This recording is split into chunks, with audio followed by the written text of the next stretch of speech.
Ассалому алайкум дӯстони азиз, ҳамаи шуморо бо омадани моҳи шарифи Рамазон табрик мекунам.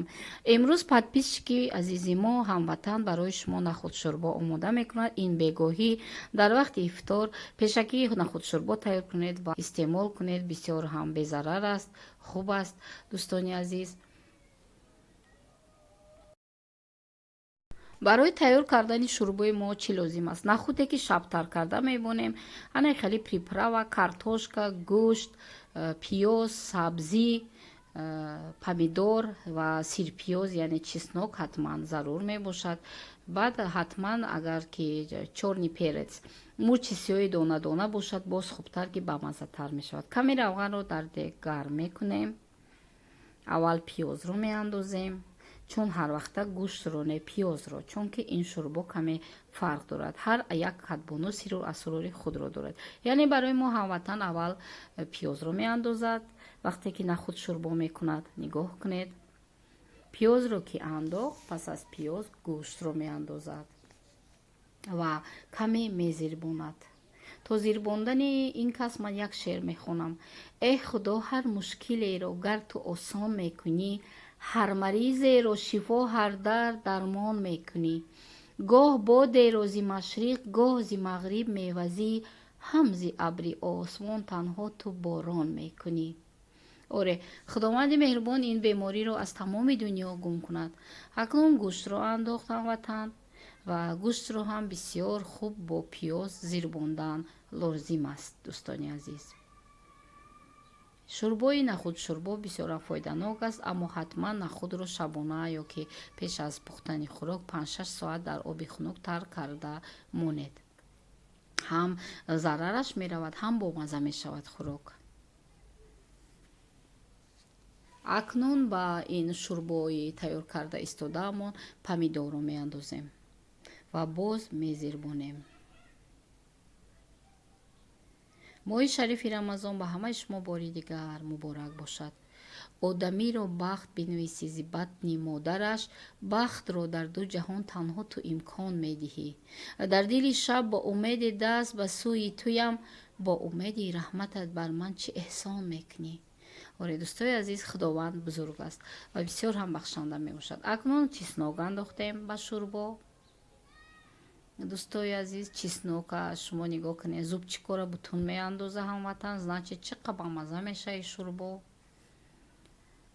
ва барои он ки дар ифтор меъдаотон дард накунад як бора баъд аз гушнагӣ, шумо ҳамихе хӯрокҳои қуюқ тайёр кунед, хубтар аст. акнун картошкаву сабзира кубик карда меандозем. ман хеле шӯрбода баъзе вақт салёнира майда карда меандозам, ранги расолик. ҳар як кадбону як сирру асрори худша дорад. дӯстои азиз, ташаккур ҳамватан ки шумо барои канали мо ин қадар чизои хуба пешкаш мекунед. худоё, ёри ҷонамро шифо деҳ, қарину меҳрубонамро шифо деҳ. дар ин олам макун бемуттакоям, тамоми дӯстонамро шифо деҳ. дӯстои азиз, касе ки бемор аст, худованд шифои комилаш диҳад. бемор нашавед. акнун спец андохтем, мурча андохтем, намак андохтем. не ки ман намака баъд ай нахуд пухтан меандозам ҳамватан. ҳар кас ҳар хел мепазад. ихе бо бамаззатар будагист. нигоҳ кунед, ана ме перес чорни горошка бидозӣ, чӣ қадр авқот бамазза мешавад. ман ира якум бор дидам. ман перес чорни вая медозам, горошок намедозам, аки айс пас меандозам. иди рамазон муборак дӯстон, сад шукр ки моҳи хайр саховат овард. бар дилҳои мо чу меҳру шафқат овард. шукрона кунем худои аршу курсӣ, дар кишвари мо амну садоқат овард. дӯстои азиз, ана акнун об андохтем шӯрбода, шӯрбои нахутида. нигоҳ кунед, акнун нахути таркадагимона шушта меандозем. ҳатман пеш аз он ки ба дег андозе шӯед, то ки газаш равад.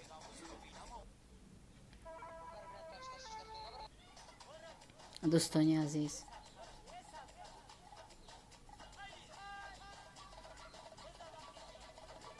акнун каме дега мекобем ки равномер нашавад. дар аввал алови баланд мепаза, баъд ки ҷӯшид алова паст куневу даҳани дега маҳкам кунӣ ҳатман, бо бамазатар мепаза, яъне ки даҳони дега маҳкам карда бимонед.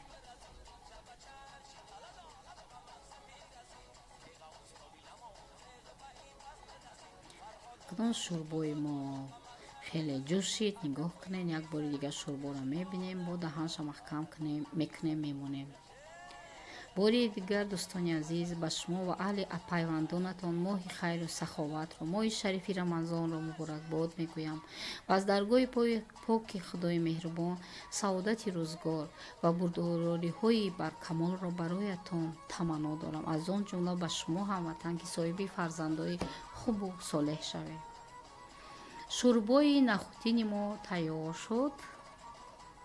бовар кунед, бисёр бамазза, ҳай ба фикрам нигоҳ кунед. шумо ин шӯрборо дина пухта буд ҳамватан. имрӯз дар рӯза шумо метавонед ки дар ифтортон ҳам хеле шӯрбо пазе пешакӣ монед, вақти ифтор гарм мекунед, ҳамроҳи фарзандотон мехӯред, бонуҳои азиз. дӯстони азиз, дар ҳамин ҷо бо шумо хайри хуш мекунем. нахӯд шӯрборо ҳам диден, касе ки масалан ҳар кас нахӯд шӯрборо ҳар хел мепаза. ман имрӯз чиро ёд гирифтам, ай ҳамватан горошек меандозам, ай спас горошек, яъне ки чорни переси дона дона бо чихе бамазза кунам. дӯстони азиз, ба ҳамаи шумо бори дигар моҳи шарифи рамазон муборак бошад.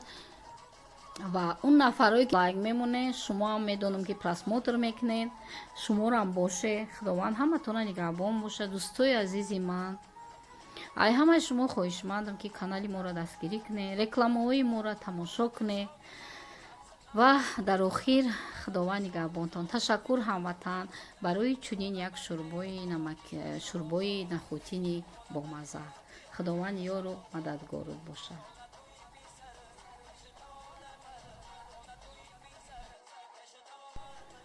рамазон ризқи фаровон, амалҳои нек, мақсадҳои нек, амали кори хайр, зиндагии осуда, оромиши хонадон насибатон бошад.